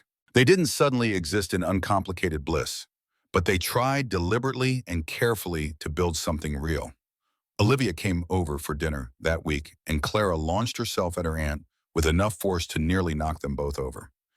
You're back. Daddy said he was going to fix it, and he actually did. Turns out your dad can be pretty convincing when he wants to be. Clara looked between them, assessing the situation with that 9-year-old directness. Are you dating now? Like officially, the question made both adults laugh. Yeah, kiddo, we're officially dating. Good. That means Olivia can come to my birthday party next month, right? Of course, I wouldn't miss it. Things progressed slowly after that. Deliberately slow, both of them aware that rushing had contributed to the explosion. They went on actual dates. Dinner at restaurants that weren't terror movies. Clara had no interest in seeing walks through parks where they talked about everything except Elise until they'd built enough of their own history to reference. August brought Clara's 10th birthday. Olivia helped plan the party, made a cake that actually turned out right, this time stayed late, helping clean up after hyperactive children had torn through the house. Baylor watched her interact with Clara's friends, saw how naturally she fit into his daughter's life, and felt grateful for whatever cosmic coincidence had brought them together. September meant school starting routines solidifying. Olivia had a key again offered freely this time, instead of Clara's suggestion. She came over most evenings, sometimes staying late, sometimes staying over when Clara had sleepovers elsewhere. They navigated physical intimacy with care, both aware they were building something that needed strong foundations. By October, a year after the disastrous blind date that started everything, they'd settled into patterns that felt sustainable. Olivia maintained her own apartment, but spent most nights at the house. Clara treated her aunt's presence as normal, expected essential. The three of them functioned as a family unit without anyone needing to articulate it explicitly. Baylor proposed on a Wednesday evening in November. No fancy restaurant, no elaborate plan, just the kitchen where they'd cooked hundreds of meals together, where Clara was doing homework at the table where life happened in all its ordinary glory. He'd been reaching for plates when the certainty hit him. This was right. Not perfect, not uncomplicated, but right in ways that mattered more than simplicity. Marry me. The words came out while Olivia was stirring pasta sauce. She turned spatula still in hand expression, shifting from confused to shocked. What marry me? Make this official. Let's stop pretending we're not already a family. Clara's head snapped up from her math homework. Are you serious right now? You're proposing while she's cooking, best time. She can't run away when the sauce needs attention. Olivia laughed through sudden tears. You're terrible at romantic gestures. I know, but I'm serious. I love you. Clara loves you. We want you here permanently, not just most of the time. He pulled out the ring he'd been carrying for 2 weeks waiting for the right moment. Simple gold band with a small diamond, nothing extravagant, but chosen carefully with Clara's input. Yes. Olivia set down the spatula, wiped her hands on a towel. Yes, of course, yes. This is the worst proposal I've ever heard, and I'm saying yes anyway. Clara cheered loud enough that neighbors probably heard. She ran over and hugged both of them, creating a tangle of arms and laughter and joy that felt like everything good Baylor had thought he'd lost forever. The wedding happened in June, a year and a half after they'd met. Small ceremony in the same church where Baylor and Elise had married 15 years earlier. Some people murmured about bad taste, about moving on too quickly, about the strangeness of marrying your dead wife's twin. But Baylor had stopped caring what people thought. This felt right, and that was all that mattered. Clara stood beside them as their only attendant, beaming with pride. When the officiant pronounced them married, she whispered loud enough for 3 rows to hear, "Told you you were being dumb about it." The whole church laughed, and Baylor felt the last tension he had been carrying release. This wasn't betrayal. This wasn't replacement. This was life-continuing love, multiplying instead of dividing, the fulfillment of a promise Elise had extracted from him to keep living. Olivia wore Elise's wedding ring on a chain around her neck. Not as her own wedding ring, but as tribute. A gesture she'd chosen without prompting, acknowledging her sister without pretending to be her. The chain glinted in the church light, visible above her dress, a reminder that the past didn't have to be erased to make room for the future. The reception was backyard barbecue with Clara's friends and their parents, Boston and Sarah co-workers from the shop, and Olivia's school. Nothing fancy, just people who cared about them, eating too much food and celebrating love that had fought through complication to arrive at something genuine. Boston cornered Baylor near the grill, handed him a beer. You did good, man. I know it wasn't easy getting here. Nothing worth having is easy. True, but you almost let fear win. Almost let this slip away. I know. Thank God Olivia's stubborn enough to give me another chance. Thank God Clara's smart enough to knock sense into you. They watched Olivia across the yard, braiding hair for one of Clara's friends, completely absorbed in the task. She looked happy, settled, like someone who'd spent years searching and finally found home. She's good for you, for both of you, yeah. She is, and you're good for her. Give her the family she's been looking for her whole life. The observation landed gently. This relationship had never been one-sided, never just about what Olivia could do for them. She'd been searching for family as desperately as Baylor and Clara needed connection, and somehow they'd all found what they needed in each other. Years passed, not without struggle, not without moments when grief resurfaced or uncertainty crept in. But they navigated challenges together, maintaining the promise of honesty even when truth was uncomfortable. Clara grew into a teenager, rolled her eyes at parental affection, brought home report cards and soccer trophies, and eventually a boyfriend who Baylor intimidated and Olivia charmed. She talked about her mother without pain, incorporating Elise into stories about her childhood, grateful for the years they had had without being trapped by loss. Olivia got pregnant 2 years after the wedding. The news terrified them both, aware they were adding complexity to an already complicated situation. But Clara was thrilled at becoming a big sister, and the pregnancy progressed normally, and eventually they welcomed a son who had Baylor's eyes and Olivia's stubborn determination. 3 years later came a daughter, the house filled with noise and chaos and all the beautiful mess of young children learning to exist. Clara, 17 by then, helped with her siblings the way Elise had helped with foster kids, patient and kind, and completely committed to family. 4 years after the wedding, Baylor stood in his backyard watching Clara teach her little brother how to kick a soccer ball. The kid was only 3, but already showing fierce determination.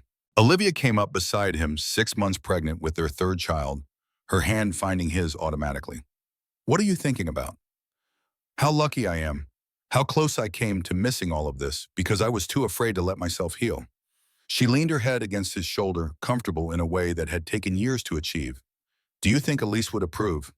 It was a question she asked sometimes, usually late at night when doubt crept in.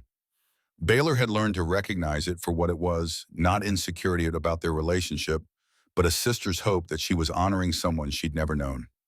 I think Elise would love you, would be grateful that Clara has someone who loves her the way you do, would probably make fun of me for taking so long to figure out what was right in front of me. Olivia laughed softly. Sounds like she was smart, the smartest. But so are you, and I love you. Not because you remind me of her, just because you're you. It was something he made sure to say often now. A promise kept, a truth reaffirmed. The words had become ritual, a way of acknowledging that their love existed on its own terms, separate from complicated origins. In the yard, Clara tackled her little brother in a hug, and they both tumbled into the grass giggling. The sound was bright and perfect and full of life. Their daughter Olivia's stepdaughter, biological niece, loved these kids with the same fierce protectiveness Elise would have shown. Baylor had learned that grief and joy could coexist, that loving someone new didn't diminish love for someone lost, that sometimes the bravest thing was letting yourself be happy again. Standing there with Olivia beside him and his children playing in grass that needed mowing, another baby on the way, he finally understood what Elise had meant when she'd made him promise to find happiness again. She hadn't wanted him to forget her. She'd wanted him to keep living fully and messily and beautifully. And he was. Finally, completely, he was keeping his promise. The sun set slowly over Columbus, painting the November sky in shades of orange and purple. Same colors as that first terrible night when he'd run from the restaurant, unable to cope with seeing Elise's face on a stranger. But everything else had changed. The fear had transformed into courage, the confusion into clarity, the desperate loneliness into chosen family. Clara called out from the yard, "Dad, Olivia, come play with us." Both adults exchanged glances, smiled, moved to join the children. Life happened in backyards and ordinary moments, in the accumulation of days that added up to something worth having. No grand gestures, no perfect resolutions, just the steady work of choosing each other, choosing joy, choosing to believe that second chances were real and worth fighting for. Baylor chased his son around the yard while Olivia cheered them on, one hand resting on her pregnant belly, Clara orchestrating games with teenager confidence. This was family, complicated, blended, built from loss and hope, and the strange timing that had brought his dead wife's twin sister into their lives at exactly the moment they needed her most. Later, after kids were in bed and the house was quiet, Baylor and Olivia sat on the back porch wrapped in blankets against November cold. The same kind of cold as that first disastrous date, full circle in all the ways it mattered. "Thank you." Olivia looked at him confused. "For what?" "For being stubborn, for giving me another chance when I didn't deserve it, for loving Clara like she's yours, for all of this." He gestured at the house, the yard, the life they'd built together. "You're welcome, but Baylor, you need to stop thanking me. I'm not doing you a favor by being here. I wanted this, needed it. You gave me family when I'd been searching my whole life. We gave each other family. That's what makes it work." She kissed him slow and certain, and they sat in the November darkness thinking about timing and fate and the strange paths that led people to exactly where they needed to be. Somewhere Baylor thought Elise was watching and approving, and maybe laughing at how long it took him to figure out that her twin sister was exactly right for the family she'd left behind. Love didn't run out. It grew, expanded to include new people without erasing old ones. That was the lesson Clara had understood at 9 years old, the truth Baylor had taken years to accept. And now, sitting beside the woman who wore his first wife's face but was entirely her own person, he felt grateful for every complicated moment that had brought them here. The house behind them glowed with warmth. Inside, 3 children slept unaware of the complicated history that had made their family possible. Outside, 2 adults who'd found each other through impossible circumstances held hands and watched stars appear in the clearing sky and felt grateful for second chances that came wrapped in the most unexpected packages. This was happiness, not the uncomplicated kind, but the real kind that survived doubt and fear and the weight of loss. The kind worth fighting for, worth believing in, worth building day by ordinary day until it became something strong enough to last.